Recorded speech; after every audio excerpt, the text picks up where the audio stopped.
Menteri BUMN Erick Thohir pastikan segera menata ulang lokasi objek vital, terutama yang berdekatan dengan permukiman. Tapi Erick juga mengimbau agar warga memahami tidak tinggal dekat dengan objek vital.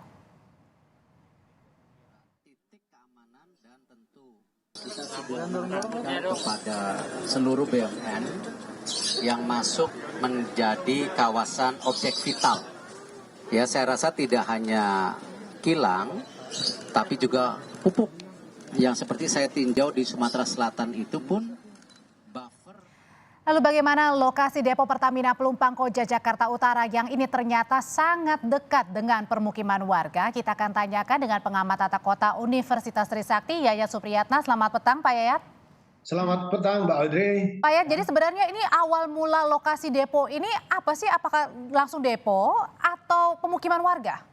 Ya, yang pertama pasti depo dulu. Itu depo dibangun tahun 1974. Tahun 1974 Jakarta tidak sepadat dan seramai seperti sekarang.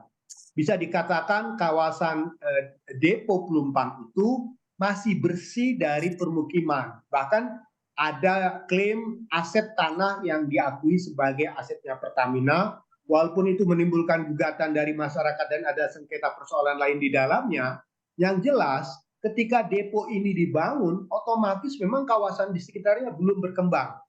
Bayangkan tahun 74 itu kan lebih dari 50 tahun yang lalu misalnya kan. Artinya di sana hanya depo saja, tidak ada sama sekali pemukiman penduduk? Belum, karena sekali lagi kawasan di sekitarnya belum berkembang. Tapi seiring dengan semakin berkembangnya wilayah Tanjung Priok, berkembangnya pelabuhannya, berkembangnya industri, maka kepadatan penduduk pun semakin lama semakin meningkat. Bahkan ada cerita katanya di satu RW katanya, dari RT-nya 7 tiba-tiba karena semakin bertambah merambah ke kawasan itu bisa jadi 11. Nah, yang menjadi pertanyaan kita adalah jika pada areal-areal yang sebetulnya ada persoalan dengan masalah tanah, kemudian ditempati, kemudian diberikan KTP, dibentuk RT RW, jelas dia akan menjadi permukiman. Tetapi yang menjadi pertanyaan kita adalah pengetahuan kita tentang bagaimana sebetulnya mendudukkan permukiman dengan fasilitas vital. Dan yang paling parah ini hanya berbatasan dengan tembok saja antara depo dan permukiman. Iya, yang menjadi bermasalah lagi, tembok pun akan menjadi bagian dari permukiman itu. Kalau kita lihat jarak tangki yang meledak itu kan, nggak sampai 20 meter, bahkan ada rumah yang menempel dengan tembok. Sebetulnya antara tembok dengan tangki untuk di dalam wilayah Pertamina depo itu ada jalan inspeksi sebetulnya, ada jarak. Tetapi ingat, besaran tangki itu akan mengukur tingkat besarannya potensi ledakannya. Semakin besar tangkinya, maka otomatis jarak amannya pun harus lebih jauh. Jarak amannya berapa sih Pak Yayat?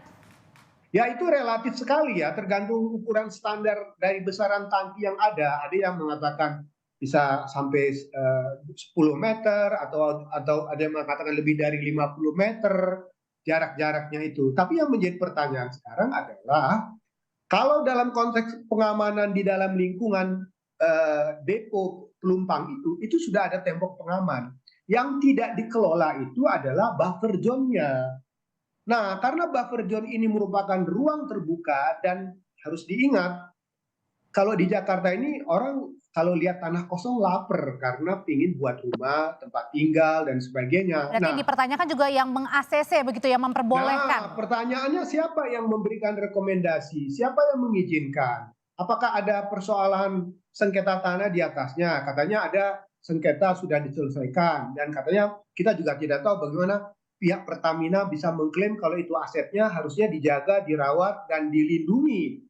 Tetapi kalau misalnya masih ada sengketa di dalamnya, seperti ada kasus, mohon maaf, di kasus Tanah Merah yang memang kemarin sempat sengketa ramai, ketika didudukin warga, itu otomatis juga menjadi persoalan besar. Nah, disinilah yang menjadi catatan kita, ranah di luar BBM depo Pelumpang itu bukan ranahnya Pertamina untuk menyelesaikannya. Itu adalah ranahnya pengadilan dan ranahnya Pemprov DKI untuk mengambil keputusan. Bagaimana menjaga konsep ruangnya tersebut? Kalau kita misalnya menata ruang, itu jelas wilayah-wilayah vital dan strategis itu harus bebas dari pemukiman. Dan kalau yang Pak Yayat lihat, kita lihat lagi di drone ya, itu kan sangat cuma hanya berbatasan dengan pagar saja. Dan ini sangat-sangat tidak layak untuk didirikan bangunan, tepat di sebelah depo. Betul, jadi dalam konteks sekarang ini tumbuh kembangnya pemukiman padat dalam konteks yang kumuh, yang tidak tertata, kemudian difasilitasi, sekali lagi ya saya mohon maaf, difasilitasi oleh jalan, air, listrik, kemudian ada administratif secara itu resmi, artinya melegalkan sesuatu yang sebetulnya tidak layak. Jadi kesalahan terbesar kita dalam penataan ruang itu adalah zona yang sebetulnya harus dilindungi dari permukiman itu pelan tapi pasti terjadi banyak pelanggaran-pelanggaran. Otomatis memang siapa yang bisa mengawasinya itu menjadi persoalan kata penting di dalam. Penataan tata ruang yang menjadi kuncinya. Terima kasih pengamat tata kota Universitas Trisakti, Yayat Supriyatna. Sehat selalu Pak Yayat. Sehat, sama-sama, terima kasih.